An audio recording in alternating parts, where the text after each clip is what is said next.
Hey YouTube, this is Adora. I'm a poet, and this is me pursuing poetry, my gift, and using it instead of losing it. I have it for some reason, some purpose, for some destiny, and I'm just on the road to seeing where it's gonna take me. Whether it be me being published or just being a freelancer or whatever. I don't know. I don't know. I'm just kind of going with the flow, as a free-spirited, poetic individual on this earth.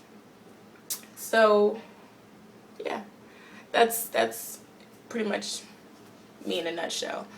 Not very many people know me, but the few that have heard my poetry, they kind of got a glimpse of the real, unfiltered me.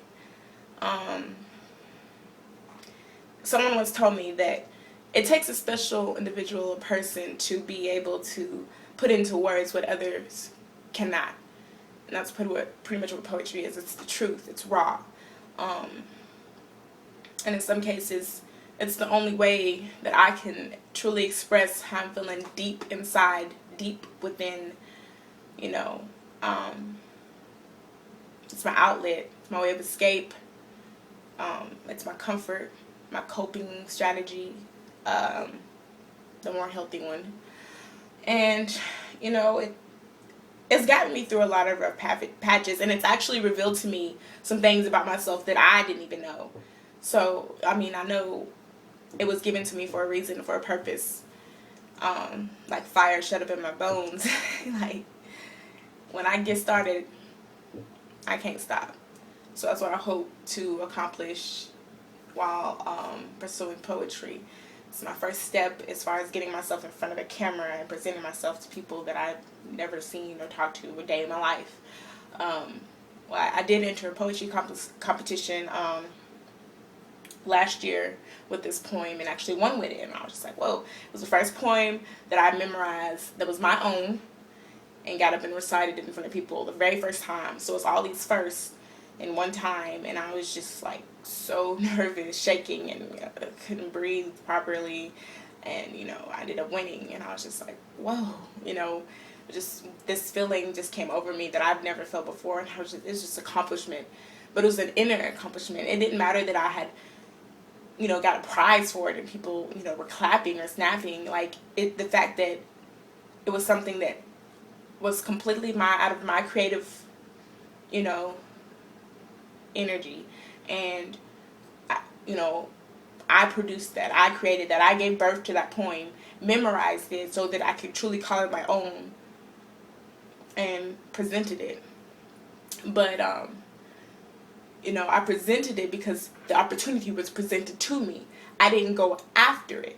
So this is me going after poetry. This is me being like, okay, I'm ready to take that next step.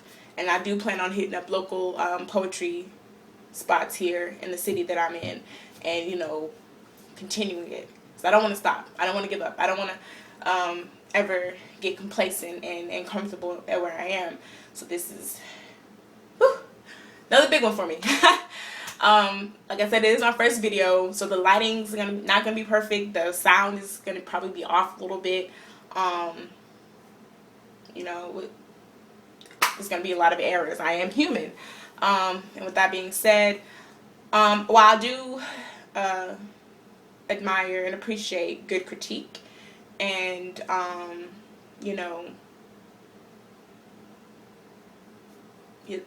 just good and beneficial critiques, I don't think I'd be too fond of someone being like, running out, not like, oh, you suck, what are you doing?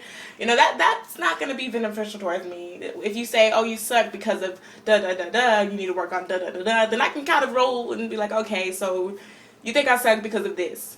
Not to say you suck, don't ever do poetry again, get off YouTube. That's not helping me. If you let me know, like, where I need to sharpen up and, polish, just help me out with that.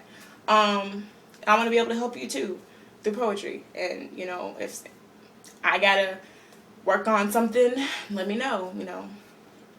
If you like it, let me know.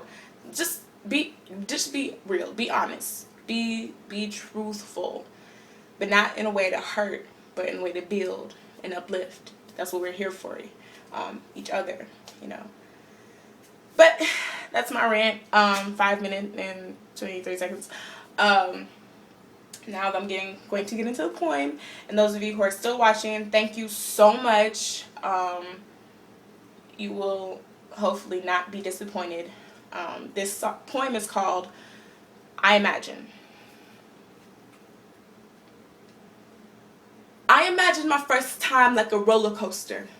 I know I've waited so long I want to back out at the last minute. I imagine butterflies fluttering in the pit of my stomach and wondering what did I get myself into. I'm in over my head. I'd ask myself, self, are you ready? But the weight of the adrenaline would kick in and the rush would take over. In the heat of the moment, I decided to ride the coaster of sex, reaching every climax, moaning and screeching at its peak. I imagine my first time like a tattoo.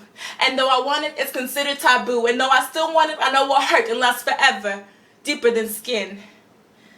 I imagine my vagina being as tight as a rosebud, awaiting the day when the sun will shine upon my sacred altar and it will bloom and welcome in the gentle worship. I imagine petals and hot oils and lighting that isn't dark or dim but bright and inviting, maybe on a bed of silk or a bath of bubbles or the unexpected up against the walls of places. I imagine the sounds of love making, the various grunts, groans, moans, slappings and slurpings and heifer bangings and suckings and smackings and other things. I imagine the spine-tingling awakening of my chakras and the deep penetrating love of the toe curls, and I imagine losing my breath and not being able to make a sound, but my face will utter 1,001 words. I imagine giving myself to a man that captures my heart, mind, body, soul, and spirit, but not for selfish gain or the greed of scoring, but perhaps by mistake unknowingly causing me to fall in love with him without even taking a step. I imagine giving myself to a man that challenges me and broadens my horizons and blows my mind. I imagine him being open, honest, and kind, someone that I can grow old with, someone who wants kids. I imagine him as my soulmate, and we met for a reason. You can call it by chance or fate. I imagine love making like a poem or a story filled with intros, exits, and loads of climaxes, but after it's all done, I imagine being held by him and cuddling to the sound of our breaths, catching up to our hearts beating in that moment without words we speak telepathically as we combine and interlock. Our minds so grind, and instead of rewind, we press play.